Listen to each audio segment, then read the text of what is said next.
It's just about 3 o'clock. Let's see. Is it 3 o'clock? Oh, almost. It's almost 3. I am live. See if anybody joins us. Oh, I know what I was going to check. I was going to check my blood sugar just to make sure. Okay, I'm good. I'm 104. So that's good. I'm not going to start telling my story until I've been on for a minute. See if it's 3 o'clock yet.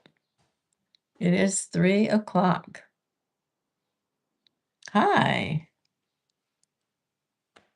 Hello, hello. That's interesting. Last week it was on my right side. This week it's on my left side. Interesting.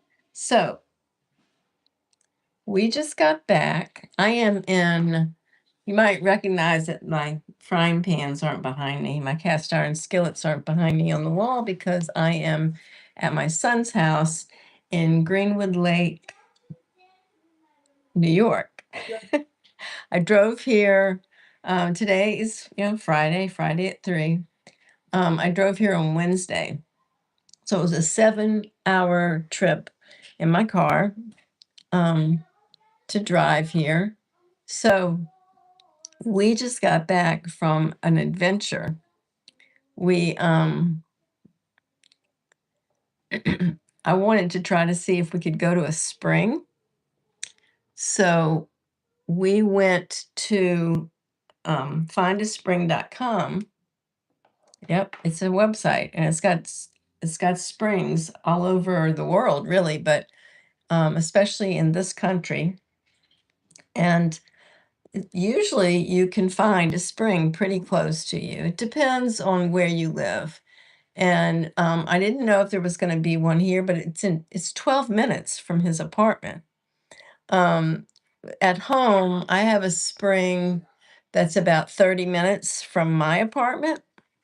It's a really good spring, Cooper Spring, in Paris, South Paris, Maine. So I'm in Lewiston, Maine, and it's about 30 minutes from me, and it's called Cooper Spring. And it's actually, springs are in GPSs. I mean, it's in my maps on my phone. So, and it's pretty easy to find, and it guides you right to the spring where there's a, they test that spring. It's been a well-known spring for over a century. People have been collecting water there for a really long time. Now, this spring, that we just got back from. In fact, here's my first spring water from this spring.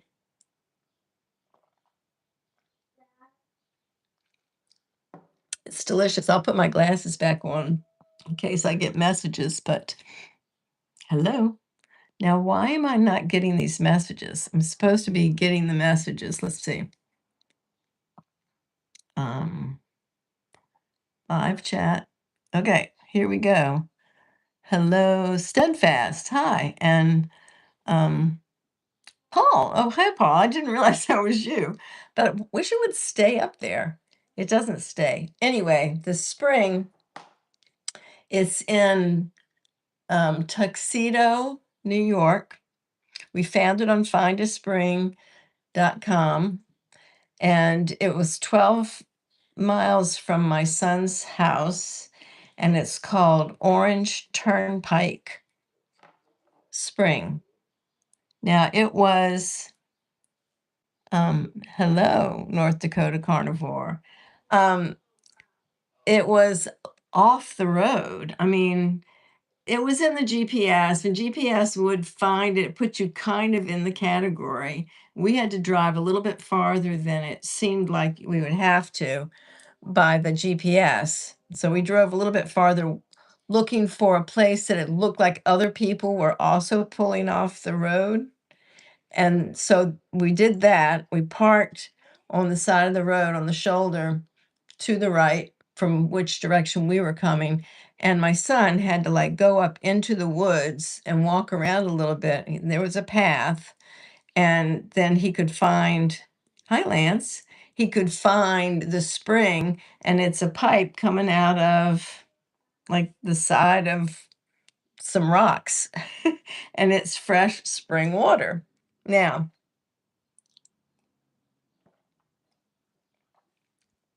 so it's still cold. It's like the temperature of water that you have in your refrigerator. Maybe not quite as cold. But when you go to a spring, the water is always cold because it's just come out of the earth. So I've been collecting spring water for, well, since 2003. So for 23 years. Um, when I did the raw vegan diet, um, David Wolf was one of the gurus of the raw vegan diet, and he knew all about spring water and encouraged us all to um, collect spring water. So I've been, anywhere I live for the last 23 years. I mean, I've driven over, over a mile, over an hour to get to springs. But the website findaspring.com, there's maybe 1,000. There's a whole lot of springs in this country. Maine has a lot of them. I was trying to count up how many springs I've been to. Um, and in Maine, I counted 5 different springs. We used to go to, well, one of them was in Exeter, New Hampshire. That was one spring. Then the others, you want to come say hi? I don't have anybody on here. I'm just talking to people that can see me, but I can't see them. That's my granddaughter. So then we went to Bond Mountain Spring. Hi, Bacon Runner. We went to Bond Mountain Spring, which is in Sanford, Maine, and we went to Cooper Spring, the one that I live close to. And then there's a spring outside of Thorndike, close to where my daughter lives, and then another one in Camden. These are all in Maine. So I think that's 5. And then on our travels, we found one like out in the middle of Indiana somewhere that people filled up their water bottles. So we went to that one. I went to one with David Wolf and a bunch of other raw vegans, but I don't really remember where it was.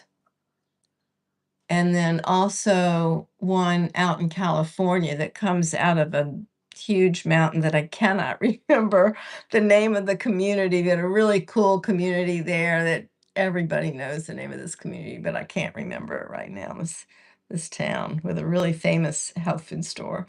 Anyway, the one there. I'm trying to remember if I went to any other springs. Um, Kenzie, can you make it a little quieter, please? Just a little bit. Just a little bit. Just needs to get a little quieter. Now my dog is barking. She doesn't have to turn it off, just a little quieter. So anyway, that's how many different springs I've been to.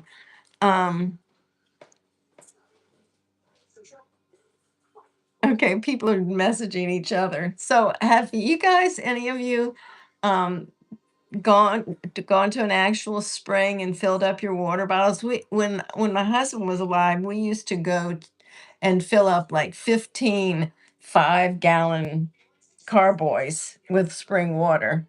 Now, what is that? Um, I have 3 5-gallon bottles that I fill up from Cooper Spring.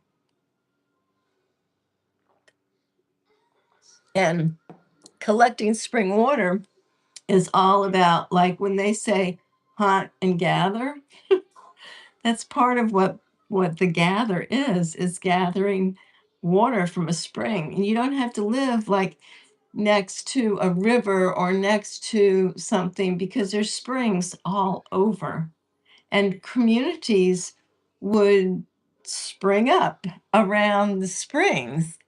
I used to live in a house that was built on springs, and our why does it go away? That's so weird. Um, okay. Um, some pumps would run all. Well, that is very cool. I live in Suwannee County. We are the spring capital of the world. Really? Why do these, y'all might know this, but they disappear. I have to read fast. That's so cool. Awesome. Yeah, we have a ton of springs in Maine. I don't know why, but when you go into a community, there's usually a spring street. Well, that's probably where there used to be a spring. And if you start asking people that have lived there for a really long time, um, Shatley Springs in North Carolina. Oh, cool. All right. What?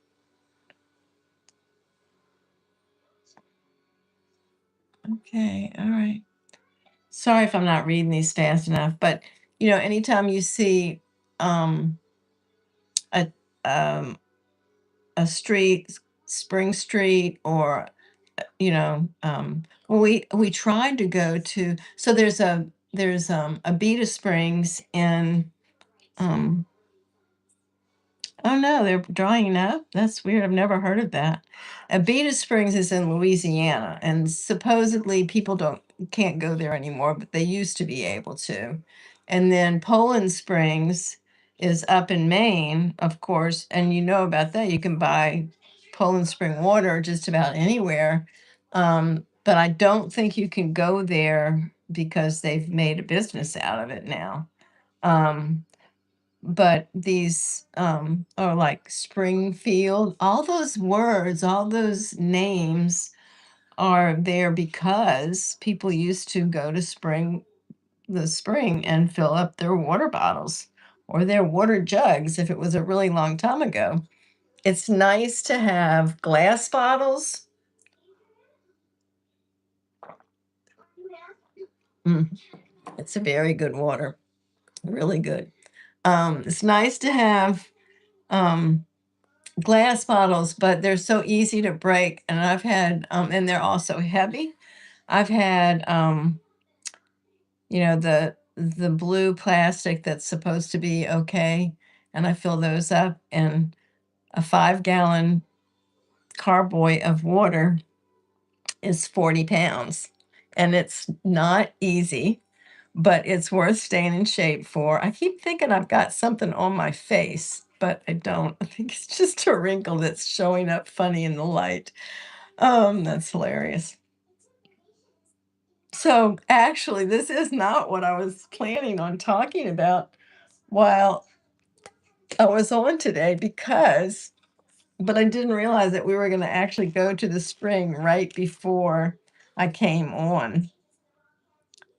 And what I was wanting to talk about was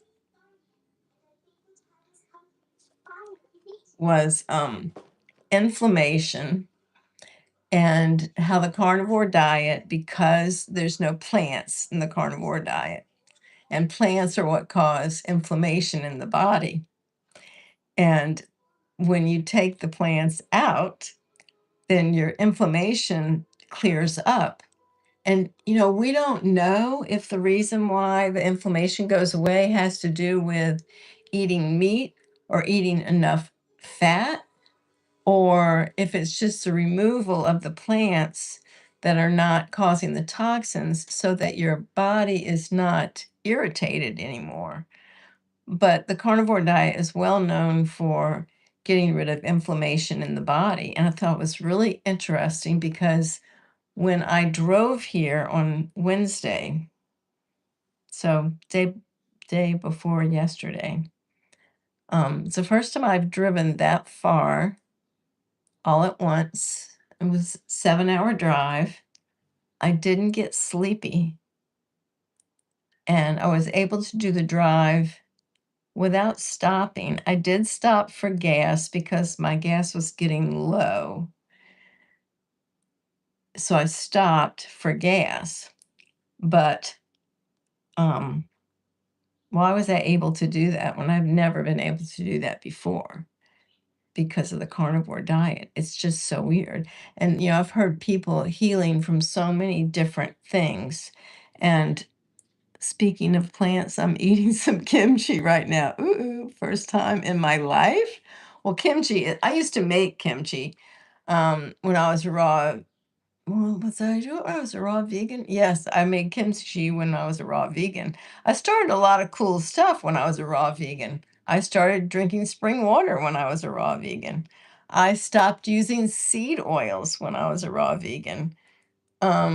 And the kimchi that I made was always very good, but I decided to do carnivore, no plants, carnivore, although I do still drink decaf, which is made from plants. It's bean water, as Dr. Kills likes to say. So, when you look back at your past, you can't like. I think it's really good to be grateful for the experiences you've had, and to try and figure out what did you learn from it. Like I learned a lot when I was a raw vegan, and it wasn't all bad. Um, and I did do it for 7 years, and I probably injured my body. Um, but it's interesting to be almost 72 and have no sore joints or no um, pain in my body. I grew up with headaches. I had headaches since I was 6 years old, the kind that you have to go to bed for a day with. They were not migraines because I wasn't sensitive to light, but they were horrible, horrible headaches. And my kids all remember that, mom just used to go to bed one day every week with a bad headache. And that was just me.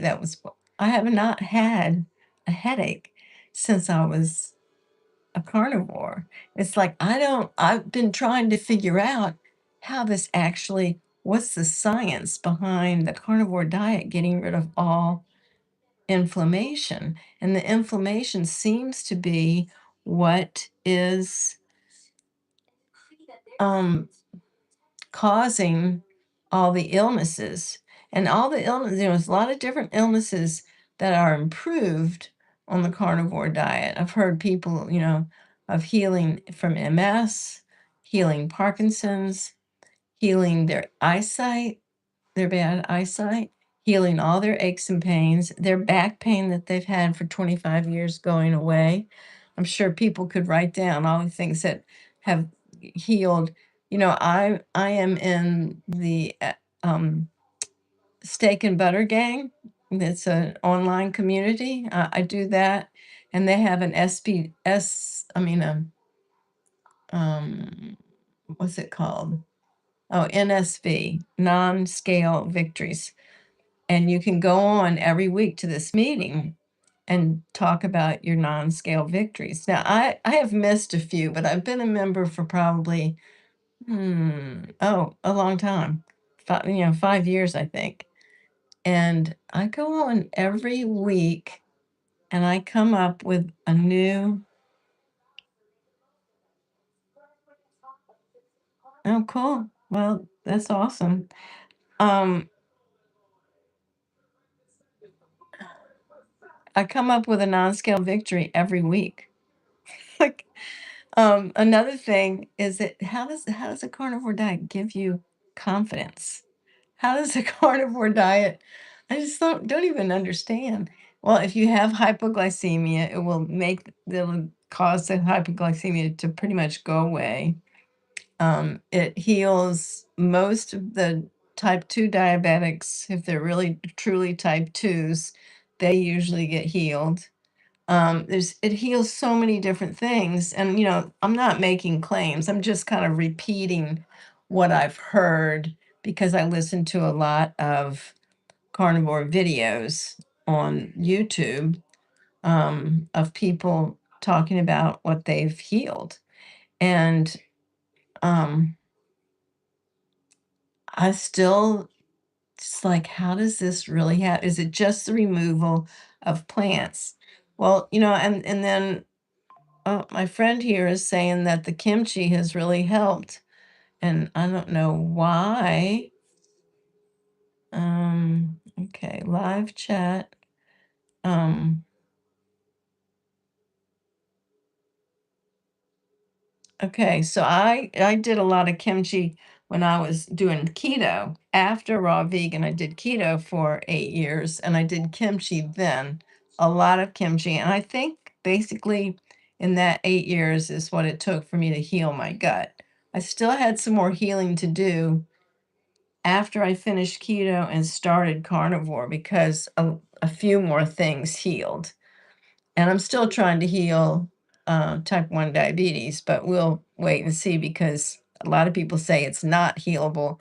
I have cut way down on the amount of insulin that I need to take, but I am still taking insulin, so it doesn't heal everything. Some things, if the organ damage is too great, sometimes things don't heal.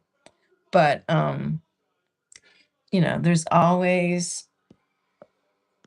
there's always a I want him to stay up there. Um, okay. Yeah. Hi, Donna Ray and Gary. And yeah, Sharon. Thank you for showing up, you guys. Um, uh, so I just wanted to talk about this. What do y'all think about the inflammation? You can leave me comments on the video. And if you could like the video and subscribe to my channel, and maybe you're already subscribed, that would be great. Now, I want to talk about my coaching because this is part of the reason I come on YouTube, is because I'm also a Kilts health coach. No, my daughter has not found her dog. Now, when she went to get the dog, she actually was picking up two dogs.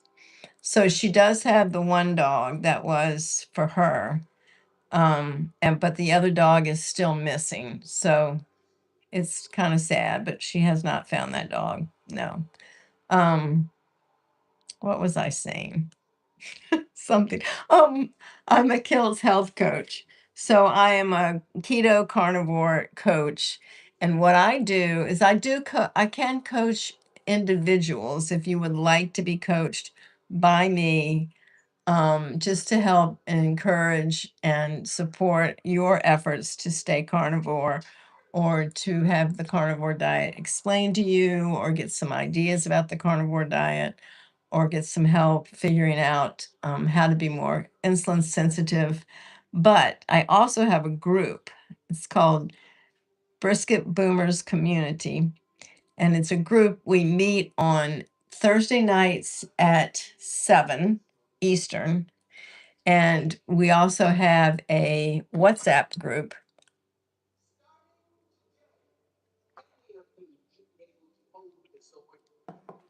So we can encourage and support each other in that group.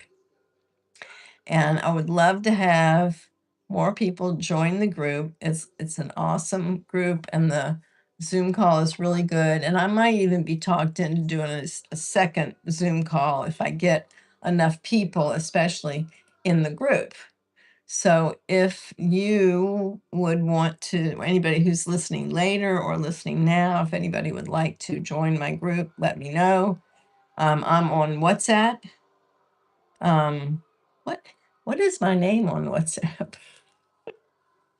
I'm gonna look. Isn't it cool that you can be talking on your iPad but have your phone? What is my name on?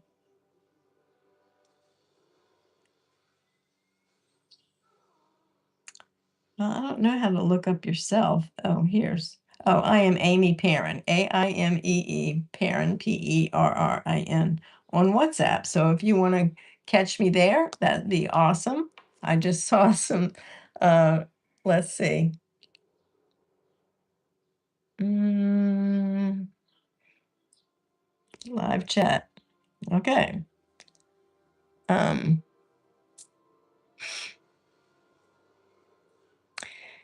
Yeah. So anyway, if you would like to join my group, let me know. You can DM me on Instagram or Facebook. Instagram and Facebook, I'm Amy Fields Perrin. And on WhatsApp, I'm Amy Perrin. So you can message me in any of those places or on YouTube. It's not as easy to find messages on YouTube, but I will answer if I can find your message. And I also was thinking about talking a little bit about the different styles of carnivore because some people they like carnivore. I couldn't eat steak every day. So, how many websites am I on? Well, I have a website. It's called Amy Fields Perrin, but I don't know what you mean by how many websites I'm on. Let's see. Why does this go away? How many websites are you on, Amy? Just my own. Oh, actually, oh, I know. This is what is that website called, Bill? I can't remember what we called it. You're gonna have to tell me, Bill. What's it called? Global, Global Carnivore Coaches. Is that what it's called? Global Carnivore Coaches? I'm on that website too. I'm sorry. Bill's on it too. So he was asking me about it. I actually kind of forget about it sometimes. So Global Carnivore Coaches. Yes, awesome. Yep. Um, then there's I don't know how many we have, at least 20 different people on that site that you can read about them and choose one of them and that'll give you a message. So that's cool. That's very cool. Um, Okay, I was going to go over the types of carnivore because sometimes somebody wants to go carnivore, but they're like, they don't know where to start. They, oh, I can't do it. And so there are a lot of different types of carnivore. Now, if you're going to carnivore because you are really sick and you're trying to heal something, what's called the lion diet is the thing to do. And it is just ruminant meat, like from cow, beef, lamb, venison, elk, those kinds of grazing animals, salt and water, and that's all you eat. And it heals most everything. Might take a while. The lupus is another thing I have heard someone healing on the lion diet. So that's the most serious. Then there's also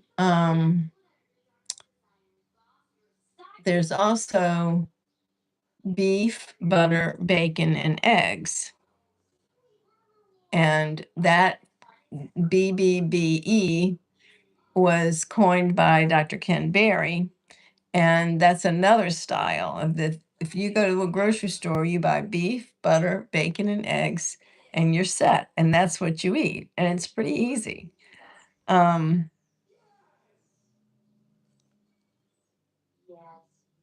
okay, y'all are talking to each other. That's fine. um, and then what else? And then there's like carnivore with fermented vegetables, as someone on the chat just mentioned that that's what they were doing. You can do carnivore and fermented vegetables. That's what Sean O'Mara talks about doing. And if you need further gut healing, that might be good. But um, right. So how many different types is that? I think there's more than that. Oh, there's animal based where occasionally you eat a vegetable or occasionally you eat a fruit and then you eat mostly carnivore.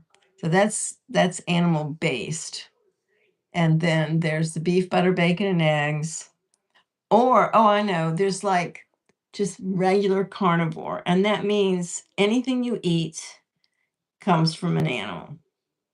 And I think that's what I did when I first started carnivore back in November of 2018, almost 8 years ago. You just eat any kind of meat you want or any kind of fish or seafood, as long as it's an animal. or you can do dairy, any kind of cheese, dairy. As long as it comes from an animal, it's fair game. Um, Yeah, so that's just like basic carnivore diet. So it's pretty easy. You have a lot of choices. It depends on how much you want to heal, which one you choose. And you know what a lot of carnivores do, and it's what I do too. I'll try something for a while, I'll experiment on myself to see how I do with a certain style of carnivore. But ever since I started carnivore, I just stayed on it with or without a maybe a herb tea occasionally and decaf occasionally. And actually, I've also done, excuse me, I've also done where I drink green tea or white tea while I'm on the carnivore diet. And I'm pretty good on it. But if I want to get my insulin requirements, because I'm type 1 diabetic, so if I want to get my insulin requirements as low as I possibly can, then I go on the lion diet.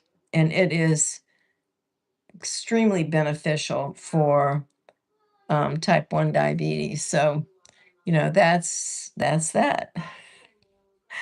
And so you can see that my talks are not very well organized, but I enjoy coming on here.